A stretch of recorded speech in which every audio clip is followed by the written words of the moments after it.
I would like to briefly present what is a sustainability science and what is disciplinary research as a kind of some ingredients for our discussions today regarding the integration. So in terms of the integration, we have many different of the things we need to consider integrating what. So integrating with the different values, different stakeholders, different perspectives, different scales, different disciplines. So we need to think of the integration of what. And then in terms of integration, especially the sustainability science has been working on how to integrate different disciplines to solve ongoing problems and also the transform society to be more sustainable. And with the collaboration of the different stakeholders to co-design, co-creation of knowledge, and also they emphasize the importance of education and capacity development.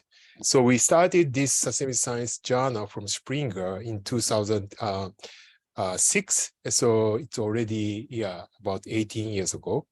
And then now the impact factor is a little bit over 7. And before we start in 2006, this is another the researchers, group of the researchers also proposed the importance of the sustainability science, and they formulated 7 core questions for the sustainability science. And then this is still kind of relevant for most of the sustainability or the transdisciplinary research. So what is the dynamic interaction between nature and society, and also what are the long-term trends? And third one is what's the vulnerability resilience of the nature society system or socio-ecological system.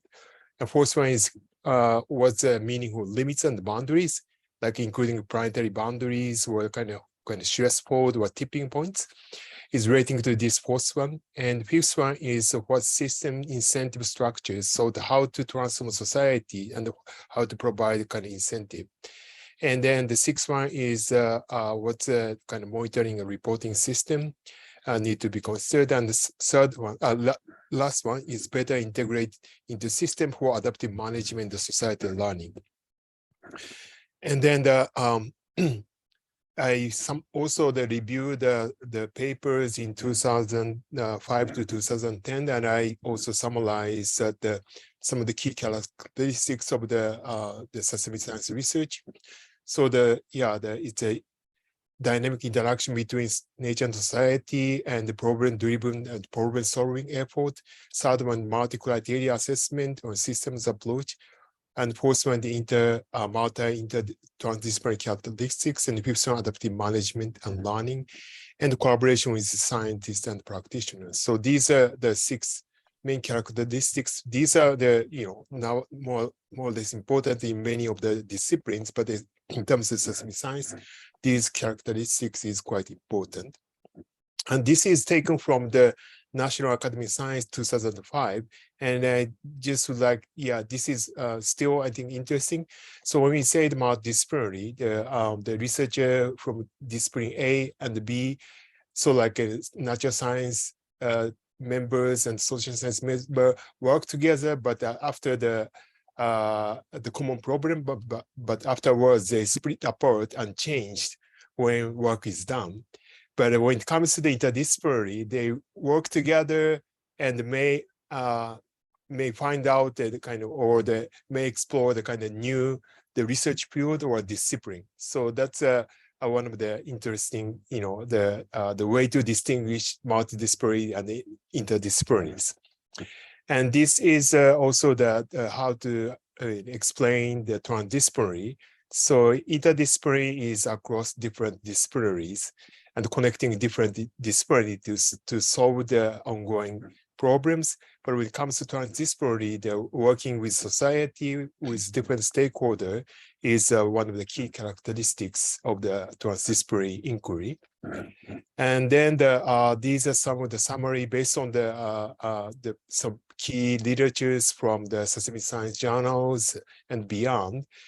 This diagram summarizes some of the key concept or methodology of the sustainability or transdisciplinary research. So designing conceptual model or effective methodological framework is important, and also systematic or the practical scheme for establishing organizing academic structure, enabling mutual learning process, and major challenge in knowledge sharing, transgression into the other scientific discipline, academic administrative problems, financial support, and in practice, providing transdisciplinary-based solution options for real-world problems to get into inside the actual application. So these are some of the key themes and the pointed out many different literatures on the transdisciplinary research.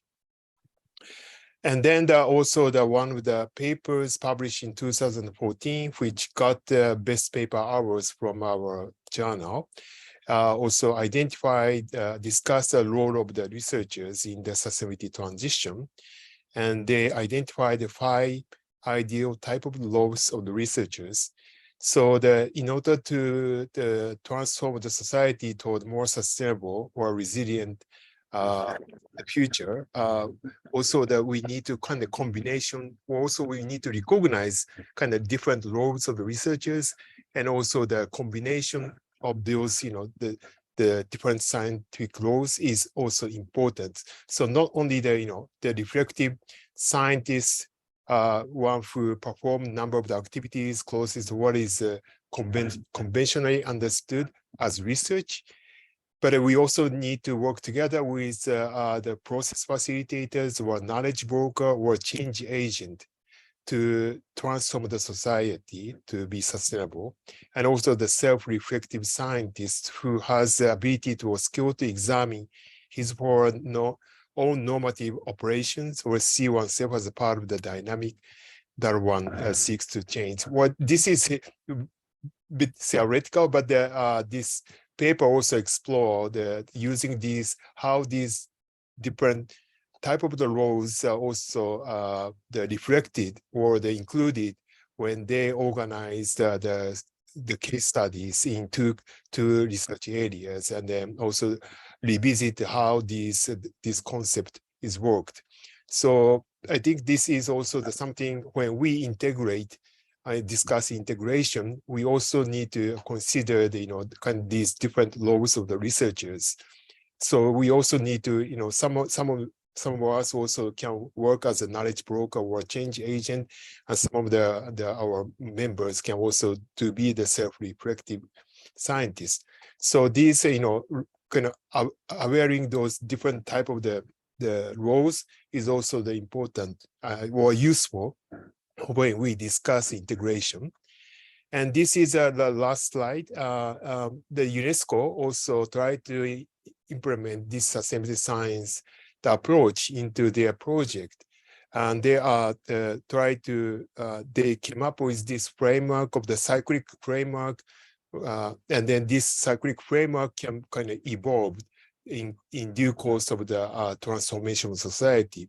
So it's a more cyclic the process. So starting with realization of common problem, co-envisioning futures, co-shaping the society, future society, co-implementation, and monitoring the evaluation. So this is kind of extended version of the PDCA cycles in terms of the sustainability science or transdisciplinary research.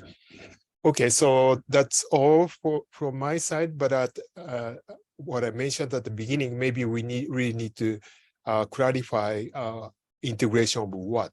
So we need to think of the, there are many things we also need to discuss in terms of the integration. So thank you very much, and I would like to pass to Janet. All right, so thank you, Osamu. I think that's a good background and things, and this is kind of basic too, but maybe I'm going to be playing the self-reflective scientist in this this talk. I wanted to start with this figure. This is back in 2018, the journal Nature introduced a new journal called Nature Sustainability. And then they held a launch of this journal in Beijing and invited people from many different disciplines to attend. And I was one of the lucky ones who got to go. The goal of the work was to describe how to advance sustainability science. And I think that Osamu has shown a lot of how we've advanced on that. But the working group I was in produced a paper and where this figure is presented. And the focus of the paper was on water management. But I wanted to share this figure because it illustrates a positive vision of a network of different disciplines working together to solve a problem. And in the social science terms, we might call all those lines various ties between groups and that are each of the elements of this larger system. And the more ties there are, the stronger the network is. And so it's a nice, I think, a vision of how we can work together and create something larger. Then I also had a list here that characteristics of interdisciplinary work. And I just wanted to highlight some of these, and Osamu also highlighted some of these points as well. But I wanted to highlight them before I went into some of the problems that can emerge or challenges. So the first one is that interdisciplinary sciences are helpful when a problem or question is too complex for one discipline. And this is clearly the case when we talk about environmental topics where human actions and environmental conditions are intimately linked together. And second, participants unite around a guiding question, concept, theory, or method. And some define the interdisciplinary part as being around a particular problem, but other groups unite around other things. And third, no discipline is perfect, but participants appreciate the strengths and weaknesses of other disciplines. Fourth, there is a recognition that how members of teams start may not be where they end as they learn from each other. And then the product is a result of more comprehensive and a nuanced appreciation to an issue.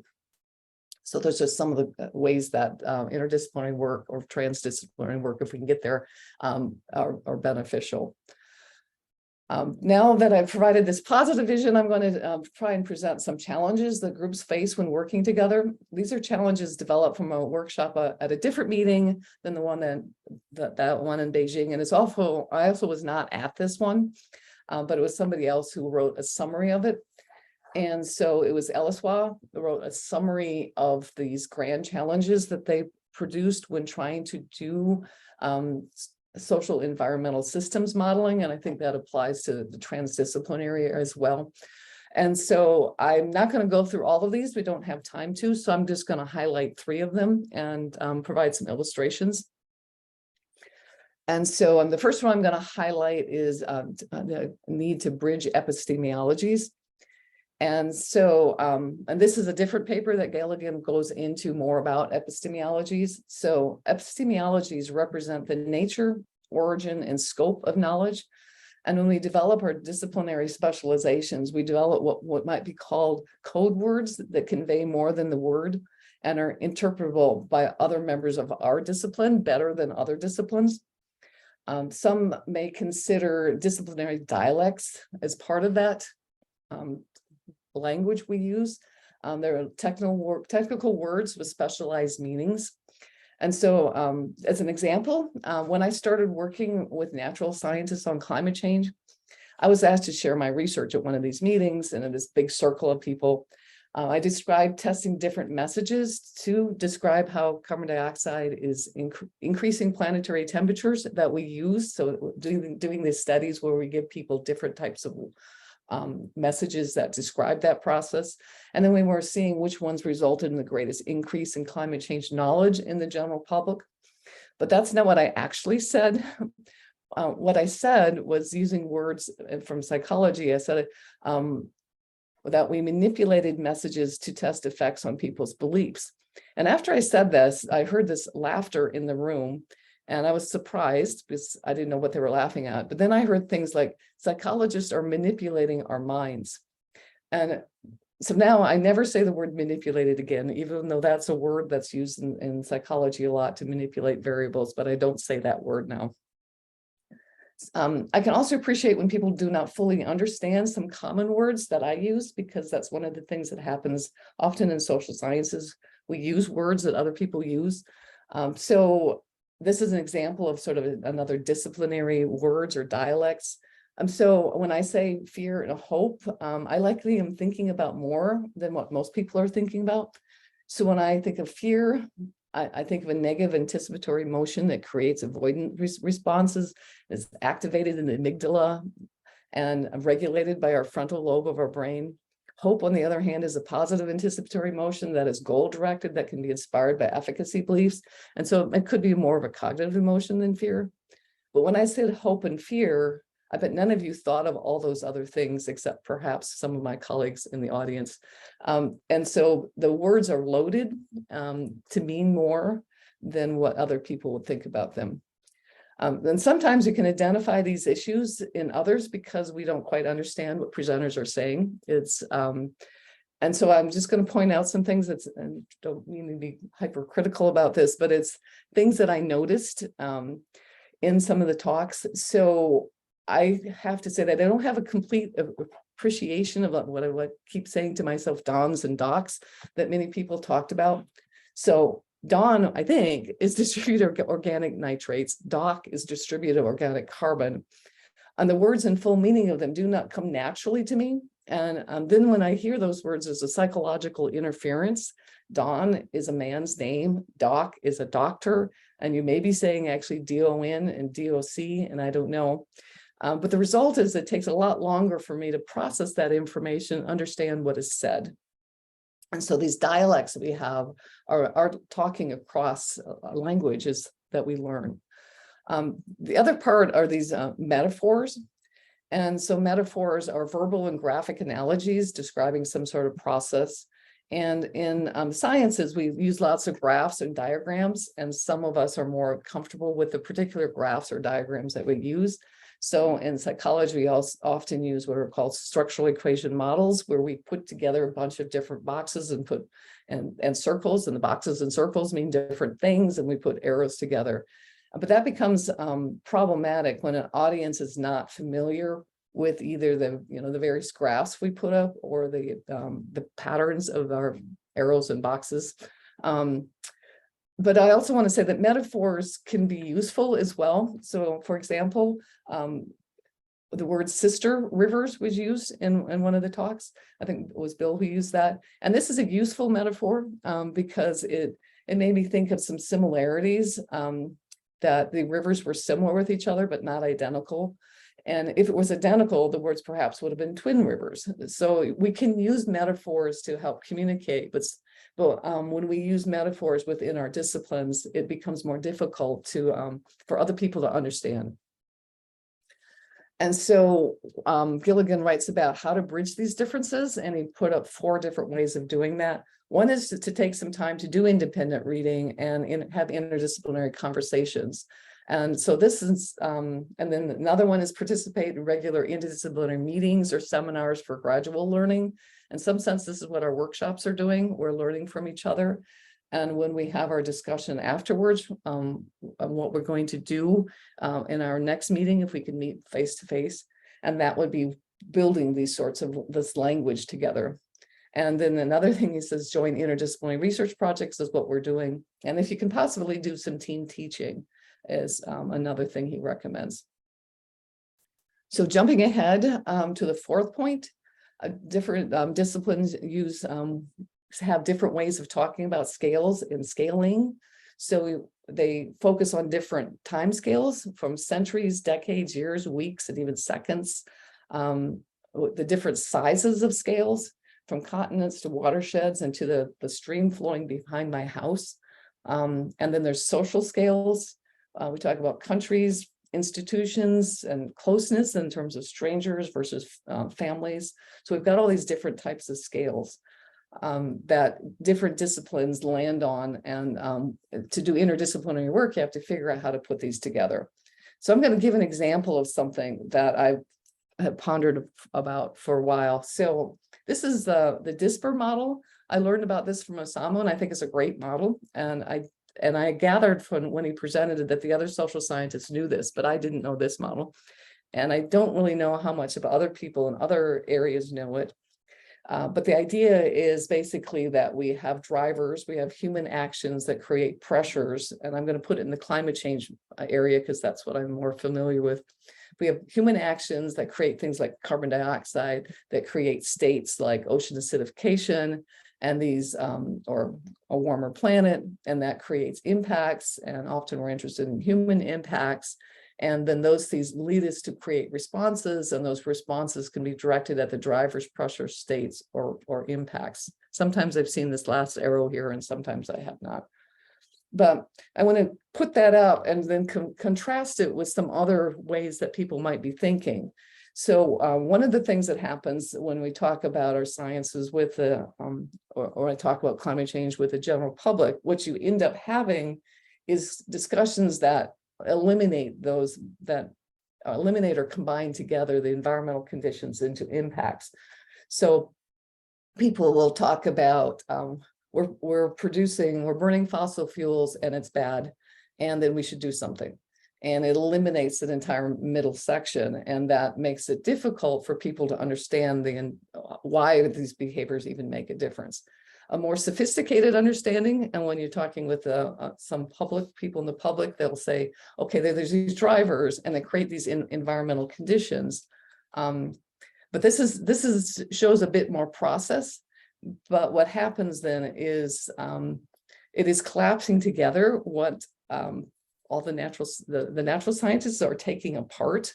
So, and you might even take apart those pressures in environmental states more, but it kind of glumps them together. And what happens is that in the general public, what you hear a lot of people, or well, at least in the United States, say, well, we've got to recycle more, because recycling causes environmental problems, and that's causing climate change, and not even thinking about, well, how is recycling at all related to carbon dioxide? So collapsing them together becomes a communication issue, because this is what people are thinking about sometimes. But then I wanted to also point out, when I looked at this model, and I've been thinking about it a lot, a different part of this would be, and for the social scientists, I think we'd break apart some of these. So the environmental natural scientists would break apart the environmental conditions, but I would break apart the drivers. So I would break apart those into things like internal states, maybe drivers of drivers, to behaviors. So the internal states are cognitions, affect, value, and these things then affect the behaviors that then go through the process. But then there's also this difference of scale across the social sciences, that when social sciences have to work together, they start thinking on different scales as well. And so you can take these internal states, but those internal states are embedded within human systems. So like different cultural patterns, different, regulatory policies, perhaps market forces, although those might be into the driver's part. But anyway, so you've got these individual internal states embedded in some human systems. But then you also have behaviors embedded within community or institutional drivers. So sometimes when people are talking about climate change, again, it's that there's the transportation sector. But in psychology, we'll talk about how people choose whether to drive or take public transportation. So we get down to a behavior level. And even at the impact level, we'll probably divide it into things like community health versus individual health. And we divided individual health into physical health and psychological and mental health. So those are just illustrations of differences in scales, both in terms of heterogeneity within a scale, but also in terms of the different scales that we will talk about within even concepts. And I wanted to bring this one up. This is in Italy. The Italian group brought this up, and I thought it was a great way of illustrating how we can integrate together. And so this is just one part of the presentation they gave. And so you have these things that the natural sciences are observing, the remote censoring, ground truth, although I don't know what ground truth is, to be honest. I don't know what is false about the ground versus true about the ground, but there's these things that natural scientists are measuring. But there was really nicely paired up then what the perceptions that the social sciences are assessing. And so they had an entire page of this is what the natural sciences do, and pairing it up with what the social sciences do. And I thought that was a really nice example of bringing two things together.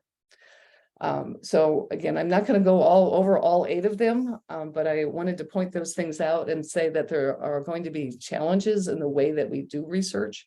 So actually, if I go back to them, these 8 different things that when we're trying to talk with each other, we're going to try and emerge and have some of these things are going to become stumbling blocks sometimes. But if we can start being aware of some of the challenges we have, then maybe we can integrate what we're doing even better. Okay, I think that's it.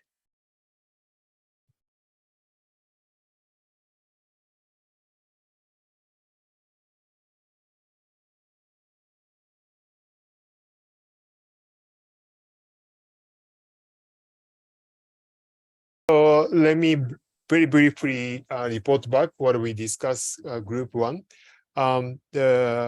We just started a very brief self-introduction and what they found last 2 days workshop.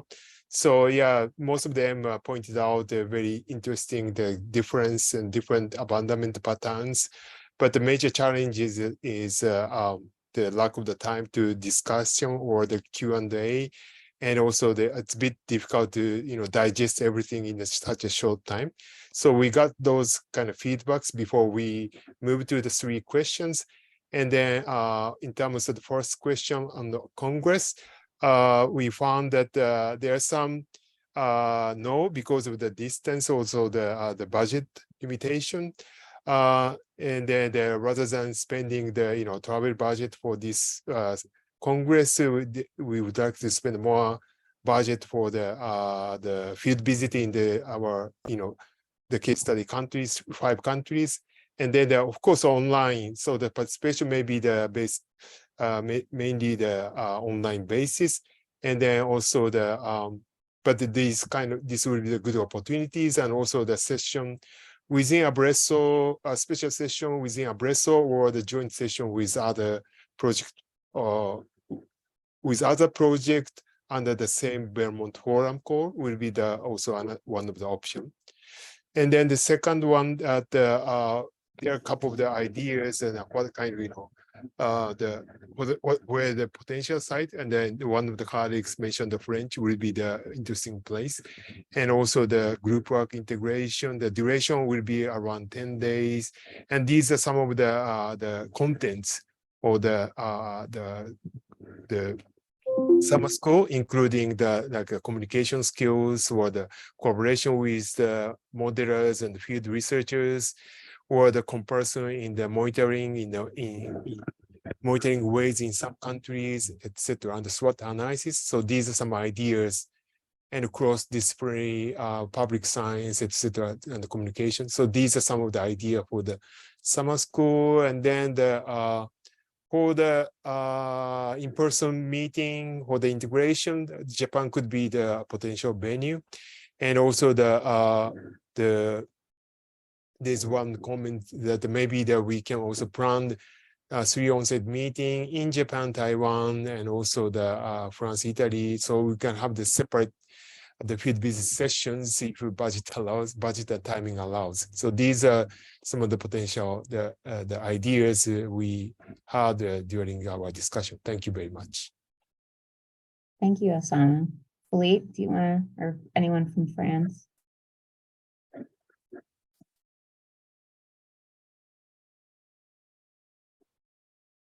Philippe on you.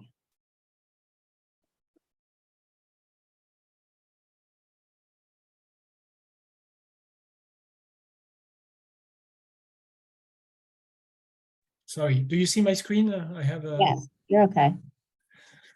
Okay, so we exchanged on who was participating, but I didn't really record that. So we had different profile people within the project, and 1 person outside the project, some graduate students and some researcher.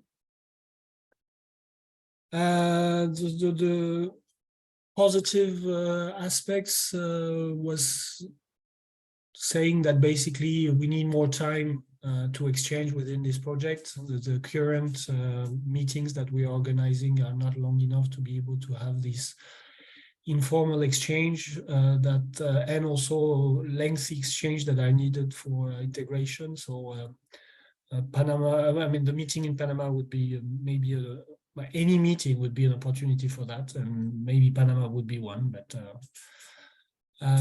it was mentioned that It would be maybe an opportunity to bring external researchers to invite external researchers to make talks also to contribute to our discussion.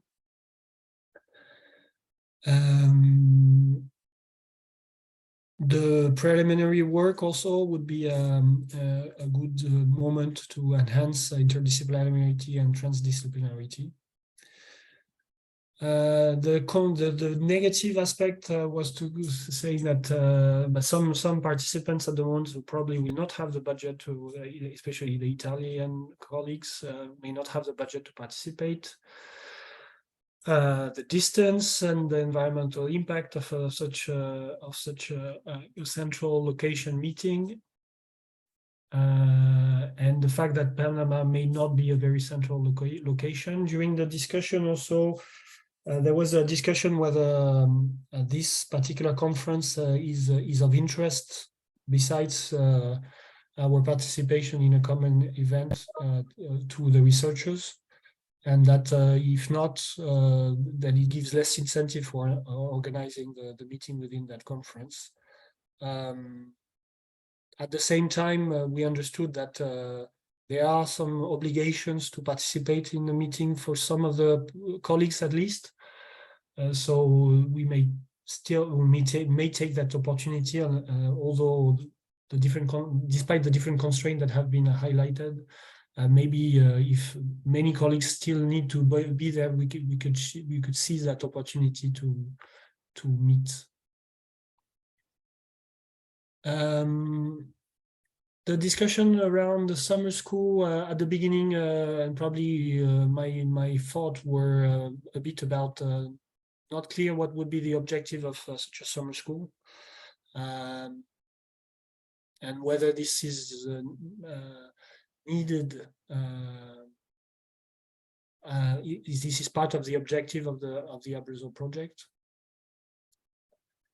Then there were some questions about whether this should bring together social science and natural science students. So we understand positively to that question.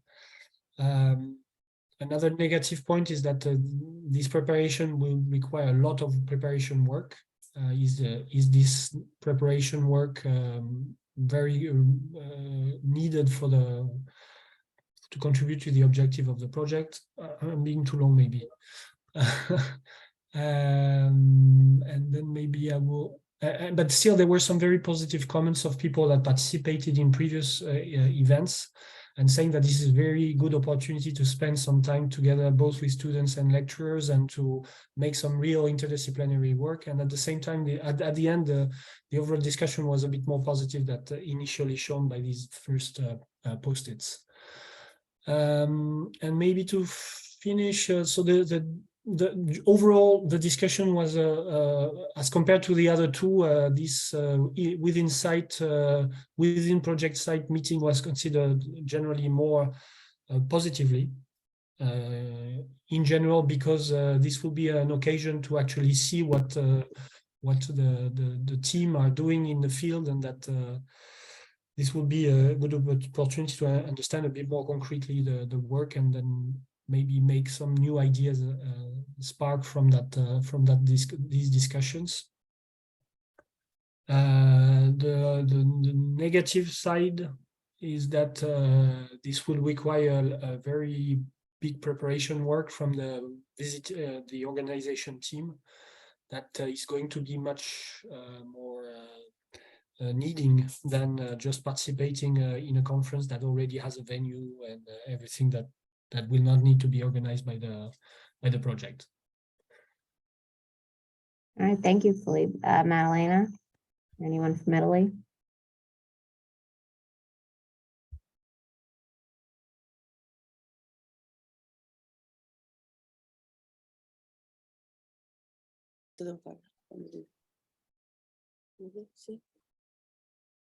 Okay.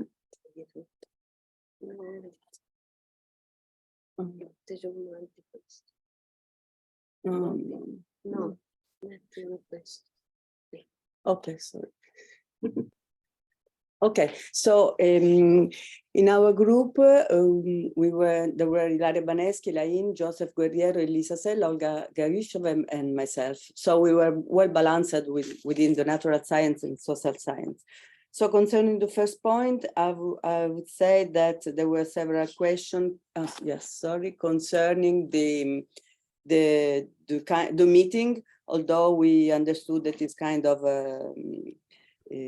interest for the Belmont Forum. So, and then we were our question addressed if the meeting would be all in the virtual mode, if it were possible to attend in the virtual, not only for the ABRESO section, but also for the rest of the conference.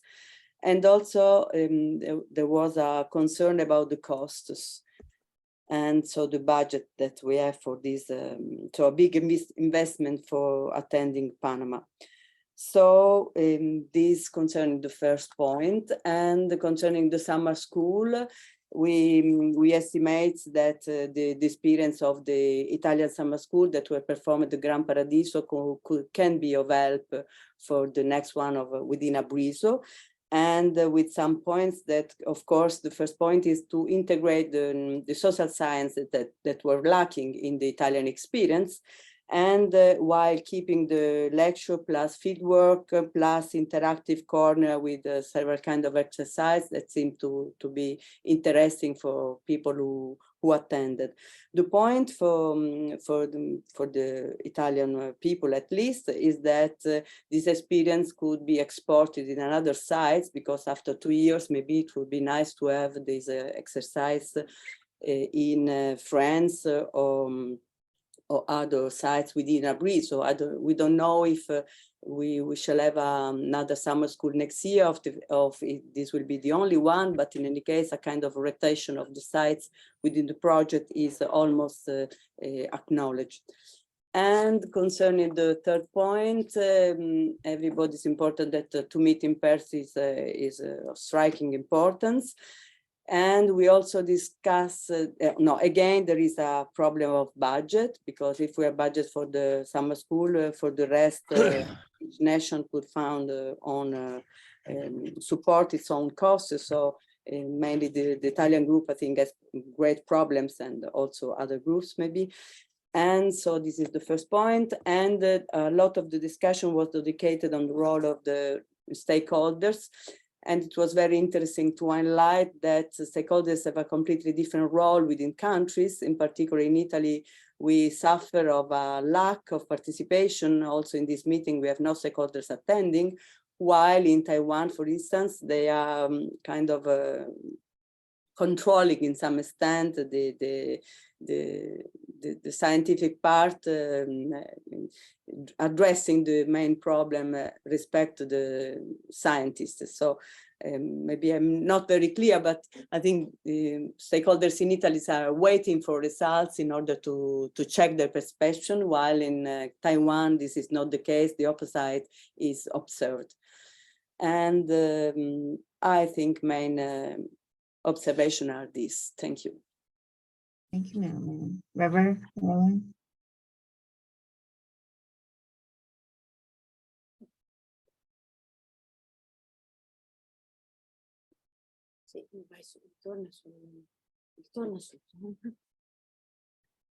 I cannot share my screen.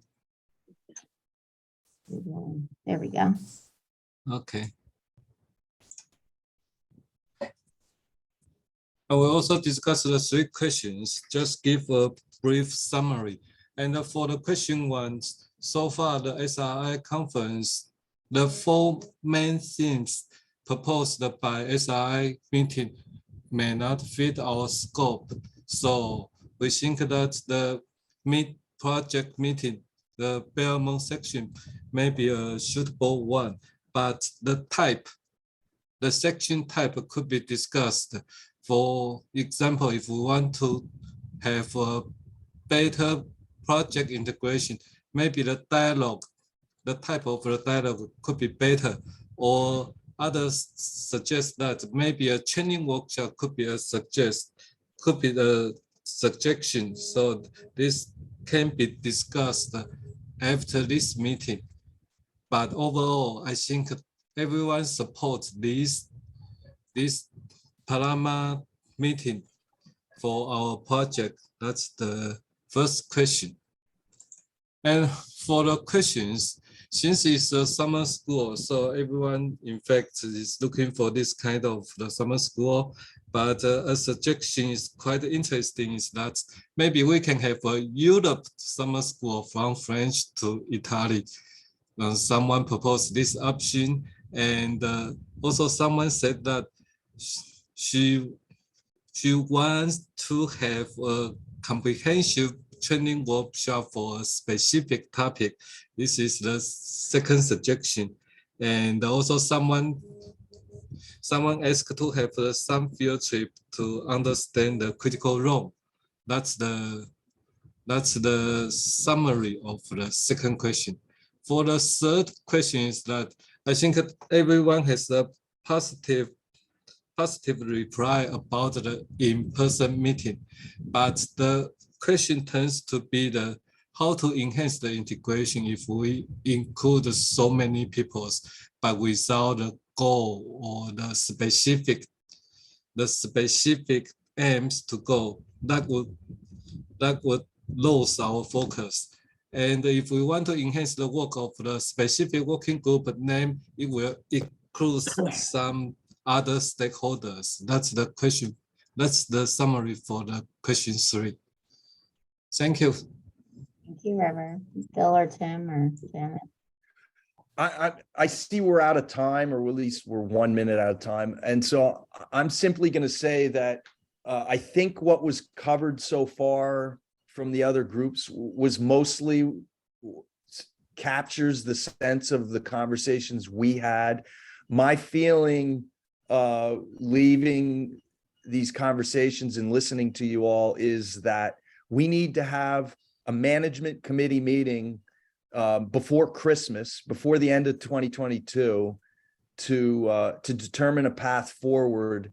We are required to have some sort of presence, minimum 2 people from each nation participating in the SRI meeting. And we can do that as a mid-project meeting, but we need to submit a short proposal by December 20th, outlining what we're going to do. So I will follow up with you guys with an email with some summary notes on these breakout discussions, but we need to schedule a management committee meeting, within the month, say a month, to decide how we're going to move forward in 2023. And otherwise, I'm just going to say thank you, everyone, for participating. And, I've learned a lot more about what we're doing in the last 3 days. Anyone else want to say anything before we close up? We need to keep track. Thank you, everyone, but it's clear that we should have a central organized location for talking about the interactions, the bilateral visits that are already underway. We need to make sure we capture that as a whole research community for our reporting, and then also just for our own knowledge of what's going on. Bill, that's a really good point, because, for example, in our breakout group, I learned about trips that are apparently being scheduled that I had no idea about. And Bernd, I know we have, I think we have a capability on our website to list events. So maybe what we could ask is that people who are planning trips and events start putting those up on the calendar. Definitely. I brought this up in our group. I said, like, if anyone has anything that should be shared, please send it to either Sarah or me so that we can capture it and then put it online. You're correct.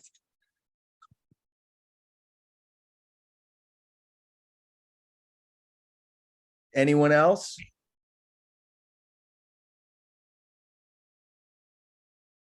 Well, thank you, everyone. I'll be in touch soon. Thank you. Bye, everyone. Bye-bye. Bye, bye. Thank you. Bye. Thank you very much. Bye. Bye. Bye-bye. Thank you.